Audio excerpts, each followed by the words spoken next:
ஒரு ரிலேஷன்ஷிப்பில் இந்த 3 விஷயத்தை கண்டிப்பாக அவாய்ட் பண்ணுங்கள். ஒரு கான்வர்சேஷனோ ஒரு சண்டையோ நடக்கும்போது அதை சால்வ் பண்ணாமல் நீங்கள் தூங்காதீங்க. சில பேர் வந்து எனக்கு சால்வ் பண்ண வேண்டாம், அந்த பிரச்சனையை வந்து எனக்கு ஒரு ஸ்பேஸ் கொடுத்தா நான் சரியாயிடும்னு நினைக்கிறாங்க அப்படின்னா கிவ் தெம் அ ஸ்பேஸ். இல்லை சில பேருக்கு அதை நான் பேசி தீர்த்தா தான் எனக்கு தூக்கம் வரும்னா தயவு செஞ்சு உட்காந்து நல்ல விதமாக கம்யூனிகேட் பண்ணி அந்த பிரச்சனையை சால்வ் பண்ணிட்டு நீங்கள் தூங்க போங்க. ரெண்டாவது ஒரு விஷயம் பார்த்தீங்க அப்படின்னா don't put your partner in front of others. யார் முன்னாடியும் உங்கள் பார்ட்னரை விட்டு கொடுக்கவே கொடுக்காதீங்க. பிகாஸ் உங்கள் பிரச்சனை உங்களோட, நீங்கள் மற்றவங்ககிட்ட அதை சொல்லும்போது அவங்களோட ரெஸ்பெக்ட் அவங்கக்கிட்ட கண்டிப்பாக குறையும். ஸோ அதனால் உங்களோட பார்ட்னரை எப்பயுமே நீங்கள் வேல்யூ பண்ண வேண்டியது ரொம்ப ரொம்ப முக்கியமான ஒரு விஷயம். மூணாவது ஒரு விஷயம் பார்த்தீங்க அப்படின்னா நான் இப்படி தான் என்னால் மாற்றிக்கவே முடியாது, உனக்காக நான் ஏன் மாறணும் அப்படின்றத சொல்கிறத தவிர்த்துட்டு கண்டிப்பாக நான் நம்ம மாற்றிக்க ட்ரை பண்ணுறேன், கொஞ்சம் என்னையும் நான் ஒர்க் பண்ணுறேன், நீயும் கொஞ்சம் மாற்றிக்கோ அப்படின்னு சொல்லி பெட்டராக கம்யூனிகேட் பண்ணிங்க அப்படின்னா அந்த ரிலேஷன்ஷிப் பியூட்டிஃபுல்லாக இருக்கும். ட்ரை பண்ணி பாருங்கள். உங்கள் பார்ட்னர் கூட சண்டை வந்தால் பண்ணவே கூடாத விஷயங்கள் என்னென்ன? ஃபர்ஸ்ட் விஷயம் பார்த்தீங்க அப்படின்னா முடிஞ்சு போன பாஸ்ட் விஷயத்தெல்லாம் தோண்டி எடுத்துகிட்டு வந்து இருக்கிற ப்ரெசென்ட் சண்டையை விட்டுட்டு முன்னாடி இருக்க விஷயங்களை சொல்லி குத்தி காமிக்கிறதோ இல்லை சொல்லி காட்டுறதோ பண்ணவே கூடாது. ரெண்டாவது விஷயம் பார்த்தீங்க அப்படின்னா எவ்வளோ சண்டையாக இருந்தாலுமே அதில் ஒரு ரெஸ்பெக்டும் இருக்கணும். நம்ம எதிரில் இருக்கவங்க நம்மளோட பார்ட்னர், அவங்க நம்ம கூட வாழறாங்கன்ற அந்த விஷயத்தை தெரிஞ்சு அந்த அவேர்னஸோட அந்த சண்டை இருக்கணும். ஸோ சான்ஸ் கிடச்சிச்சு அப்படின்னு சொல்லிட்டு இஷ்டத்துக்கு பேசக்கூடாது. மூணாவது விஷயம் பார்த்தீங்க அப்படின்னா தேர்ட் பர்சனை இன்வால்வ் பண்ணுறது இல்லை உங்கள் ஃபேமிலி மெம்பர்ஸை உங்கள் சண்டைக்குள்ளே கொண்டு வர்றது அது பண்ணவே கூடாது. ஏன்னா உங்கள் பிரச்சனையை நீங்கள் தான் ஹேண்டில் பண்ணணும். அந்த சண்டை ஒரு நாளில் 2 நாளில் சரியாயிடும். ஆனால் தேர்ட் பர்சன் உள்ளே வரும்போது அந்த சண்டை இன்னும் பெருசாக தான் ஆகும். அவங்க மேலே உங்கள் பார்ட்னர் மேலே இருக்க ஒப்பீனியனும் வேறு மாதிரி மாறிடும். ஸோ தேர்ட் பர்சனை கண்டிப்பாக இன்வால்வே பண்ணக்கூடாது.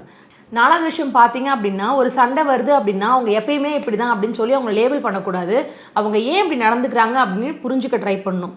ஸோ குடும்பம் அப்படின்னா கண்டிப்பாக சண்டை இருக்கும். ஆனால் அந்த சண்டையுமே கூட ஒரு டிக்னிட்டியோட அதை ஹேண்டில் பண்ணணும் அப்படின்னு நான் நினைக்கிறேன். இந்த குவாலிட்டிஸ்லாம் இல்லைனா தயவு செஞ்சு கல்யாணம் பண்ணாதீங்க. ஃபர்ஸ்ட் விஷயம், ஒரு பிரச்சனையை பொறுமையாக ஹேண்டில் பண்ண தெரியல, எனக்கு பொறுமையே கிடையாது, நான் பொறுமையாக ஒருத்தர் கூட என்னால் இருக்கவே முடியாது அப்படின்னா நீங்கள் கல்யாணமே பண்ணாதீங்க.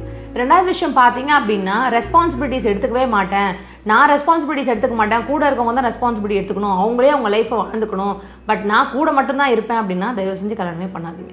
மூணாவது விஷயம் பார்த்தீங்க அப்படின்னா எம்பத்தியே உங்களுக்கு இல்லை அப்படின்னா, எம்பத்தட்டிக்காக நீங்கள் ஃபீல் பண்ணலை, ஒருத்தவங்க கஷ்டப்படுறாங்க, ஒருத்தவங்க அழறாங்க அப்படின்னா அதனால எனக்கு பெருசாக எனக்கு பாதிக்காது, நான் சாப்பிடுவேன், நான் தூங்குவேன், நான் பாட்டு என் லைஃப்பை இருப்பேன் அப்படின்னா தயவு செஞ்சு நீங்கள் கல்யாணமே பண்ணாதீங்க. நாலாவது விஷயம் பார்த்தீங்க அப்படின்னா சப்போர்ட் பண்ணவே மாட்டேன், நான் வந்து நான் செல்ஃபிஷாக எப்பவுமே நான் என்னை பற்றி மட்டும் தான் யோசிப்பேன், இன்னொருத்தர் எப்படி இருந்தால் எனக்கு என்ன, அவங்க பார்ட்னராகவே இருந்தால் கூட அப்படின்னு எனக்கு சப்போர்ட் பண்ணுறது எனக்கு தெரியவே தெரியாது, அது எனக்கு பழக்கமும் கிடையாது அப்படின்னா தயவு செஞ்சு கல்யாணமே பண்ணாதீங்க.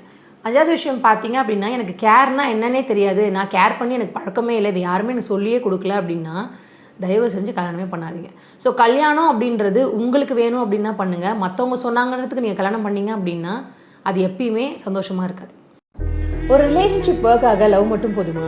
லவ் கண்டிப்பாக தேவை, ஆனால் அது மட்டுமே போதாது. அதை தாண்டி ட்ரஸ்ட் இருக்கணும், எம்பத்தி இருக்கணும், வேல்யூ ஃபார் ஈச் அதர் இருக்கணும், ரெஸ்பெக்ட் இருக்கணும், கேர் இருக்கணும், அண்ட் தென் குட் கம்யூனிகேஷன் இருக்கணும். இது எல்லாமே இருந்தால் தான் அது ஒரு பெட்டரான ரிலேஷன்ஷிப்பாக இருக்கும். லவ் மட்டுமே இருந்தால் போதும்னு சொல்ல முடியாது, இது எல்லாமும் இருக்கணும், அப்போ தான் அந்த ரிலேஷன்ஷிப் பெட்டராக இருக்கும்.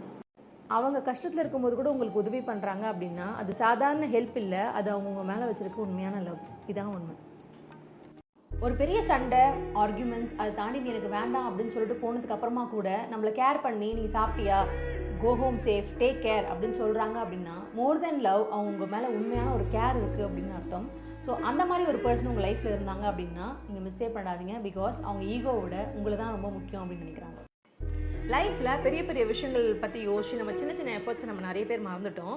ஒரு சின்ன டெக்ஸ்ட்டோ இல்லை ஒரு சின்ன கேரோ, நீங்கள் போடுற ஒரு சின்ன எஃபர்ட்டோ ஒருத்தவங்களோட லைஃபை இல்லை ஒருத்தரோட டேவை ஸ்பெஷல் ஆக்கிறதுக்கான ஆப்பர்ச்சுனிட்டிஸ் நிறைய இருக்குது. பட் நம்ம எத்தனை பேர் அதை பண்ணுறோம்? ஃபார் எக்ஸாம்பிள் ஒரு குட் மார்னிங் டெக்ஸ்ட்டாக இருக்கலாம், இல்லை சாப்பிட்டியான்னு கேட்கறதா இருக்கலாம், இல்லை கோ ஹோம் சேஃப்னு சொல்கிறதா இருக்கலாம், இல்லை ஐ எம் தேர் ஃபார் யூன்னு சொல்கிறதா இருக்கலாம். இந்த மாதிரி ஒரு சின்ன எஃபர்ட் அவங்களுக்கு ஒரு பெரிய ஸ்மைலை கொடுக்கும். ஸோ அந்த எஃபர்ட்ஸ் போடுறதுல தப்பே இல்லையே. உங்கள் லைஃப் பீஸ்ஃபுல்லாக இருக்க இந்த 3 விஷயத்தை ஃபாலோ பண்ணுங்கள். ஃபர்ஸ்ட் விஷயம், no complaining. No matter what நம்ம லைஃப்பில் என்ன நடந்தாலும் சரி, நம்ம மற்றவங்களை கம்ப்ளைண்ட் பண்ணுறதை நிறுத்திட்டு நம்ம லைஃபுக்கு நம்ம ரொம்ப முக்கியம், ஸோ நம்ம லைஃப்பில் நம்ம பண்ண வேண்டிய விஷயங்கள் என்ன அப்படின்றத யோசித்தோம் அப்படின்னா நீங்கள் பீஸ்ஃபுல்லாக இருக்கிறதுக்கான ஆப்பர்ச்சுனிட்டிஸ் நிறைய. ரெண்டாவது ஒரு விஷயம் பார்த்தீங்க அப்படின்னா நோ பிளேமிங். ஸோ மற்றவங்களை ப்ளேம் பண்ணி நம்ம லைஃப்பில் ஒரு விக்டிமாவே நம்ம இருக்கிறத விட நம்ம அந்த விக்டிமோலேருந்து வெளியே வந்துட்டு நம்ம ப்ளேம் பண்ணுறதை நிறுத்திட்டு ஓகே நான் எங்கே தப்பு பண்ணுறேன், ஓகே நான் என்ன மிஸ்டேக் பண்ணேன், ஸோ என் மேலே என்ன தப்பு இருக்குது அப்படின்றத நம்ம பார்த்து சரி பண்ண ஆரம்பித்தோம் அப்படின்னாலும் நீங்கள் பீஸ்ஃபுல்லாக இருக்கலாம். மூணாவது ஒரு விஷயம், எக்ஸ்கியூசஸ். லைஃப்பில் நம்ம எப்பவுமே எக்ஸ்கியூசஸ் சொல்லிக்கிட்டே இருப்போம். நான் இது பண்ணலை, இதான் ரீசன், இது பண்ணாததுக்கு இதான் ரீசன் அப்படின்னு எக்ஸ்கியூசஸ் சொல்லி ப்ரொகாஸ்டினேட் பண்ணிக்கிட்டே இருக்கிறதுனால நம்ம நிறைய விஷயங்கள் லைஃப்பில் பண்ண முடியாமல் போயிடுது. So no complaint, no blame, no excuses. இதை 3 விஷயத்தை நீங்கள் ஃபாலோ பண்ணிங்கன்னா கண்டிப்பாக உங்கள் லைஃப் பீஸ்ஃபுல்லாக இருக்கும். ட்ரை பண்ணி பாருங்கள். நிறைய பேர் லைஃப்பில் இன்றைக்கி பிரச்சனை அப்படின்னா அவங்க சோஷியல் மீடியா ஸ்டேட்டஸை பார்த்து நம்ம தெரிஞ்சுக்கலாம். கோவமானாலும் சரி சண்டைனாலும் சரி ஃபஸ்ட்டு ஸ்டேட்டஸ் தான் வைக்கிறாங்களே தவிர யார் கூட சண்டையோ கோவமோ அவங்கக்கிட்ட உட்காந்து சமாதானமாக பேசணும்னு அவங்க நினைக்கிறதே கிடையாது. இப்படிப்பட்ட ஒரு பொண்ணு இருந்தாங்க அப்படின்னா அவங்க ஒரு பக்காவான க்ரீன் ஃப்ளாக். ஃபர்ஸ்ட் விஷயம் பார்த்தீங்க அப்படின்னா உங்களோட கனவு அண்ட் உங்களோட ட்ரீமுக்கு கண்டிப்பாக அவங்க ஒரு பெரிய பிக் சப்போர்ட்டாக இருப்பாங்க. ரெண்டாவது விஷயம் பார்த்தீங்க அப்படின்னா உங்களை எவ்வளோ லவ் பண்ணுறாங்களோ அதே அளவுக்கு உங்கள் ஃபேமிலி மெம்பர்ஸையும் லவ் பண்ணுவாங்க. மூணாவது விஷயம் பார்த்தீங்க அப்படின்னா உங்களுக்கு எப்போ ஸ்பேஸ் கொடுக்கணுமோ அந்த ஸ்பேஸ் அவங்க கண்டிப்பாக கொடுப்பாங்க. நாலாவது விஷயம் பார்த்தீங்க அப்படின்னா என்ன ஆனாலும் உங்களை விட்டுட்டு போகவே மாட்டாங்க.